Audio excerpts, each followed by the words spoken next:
गिबि मन्थ्रिनि बिथांखिनिफ्राय चेक गथायदों मन्थ्रि बिश्वजित दैमारिया।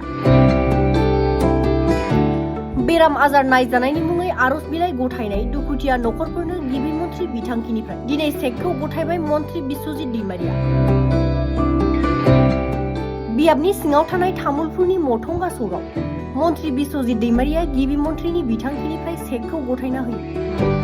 मख'नो गोनांदि मन्थ्रि बिश्वजित दैमारिया तामुलपुर बियाबनि गासै 199 सुबुंफोरनो बेराम आजार नायजानो थाखाय एबा मुलि बायनानै जानो थाखाय गिबि मन्थ्रि बिथांखिनिफ्राय फैनाय चेकखौ अनसुंथाइ महरै गिबि खेब गथायबाय। दानिया फैदो मन्थ्रि बिश्वजित दैमारिया खौरांनि गेजेरजों मा फोरमायखो मिथिना ला।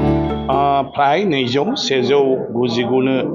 जोङो रानबाय आंनि समस्थियाव आरो माखासे चिफ मिनिस्टाराव दंहैयो गोबां माने सुबुंफोरनि माने जिथु अनसुंथाइ जों होनांगौ बेमार आजार जानाय मानसिफ्रा जाहाथे एसेब्लाबो मदद मोनो बिसोरनि मुलि बायनानै जानाय बा न'खर सलायनायाव बे हिसाबै बेखौ खालामनाय होनाय जादों।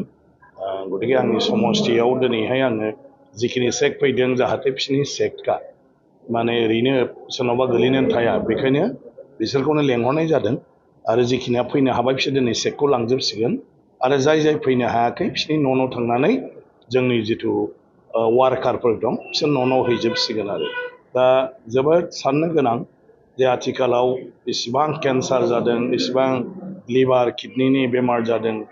ओमफ्राय अन्थाइ जानायाथ' फ्राय बयनावबो आरो खिन्थु गिदिर बेमार हिसाबै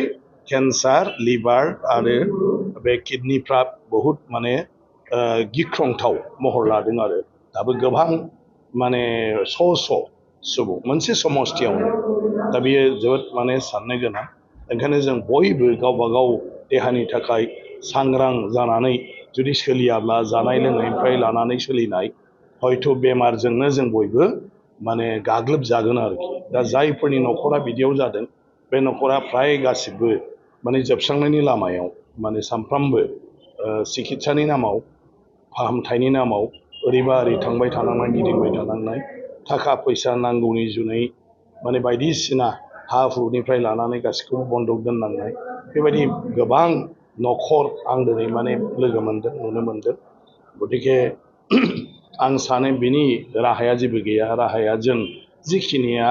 दङ बे मानसिफोरखौ सुबुरुन होनाय आरो बेमारनि सायाव जोंनाव सावरायलायनाया जाबाय थानांगौ जाहाथे गावनि देहानि सायाव बयहाबो मोनसे सांग्रांथि फैयो जेखौ जायोब्ला बेमार जायो बेफोरखौ जाहाथे जोङो जाया। दानि दिनाव जानाय लोंनाया फ्राय गासिबो भेजाल मानो होननानै बुङोब्ला बेफारनि थाखाय गासैखौबो दिहुननायनि मुङै मोनफ्रोमबो माने मैगङा दायफ्रोमबो जाहाथे मोजां जायो बिनि थाखाय हासार एम्फौ जायैनि थाखाय मुलि बेफोरखौ होनाय जायो थ' बेफोरखौ जानाय लोगो लोगो जोंनि देहायावबो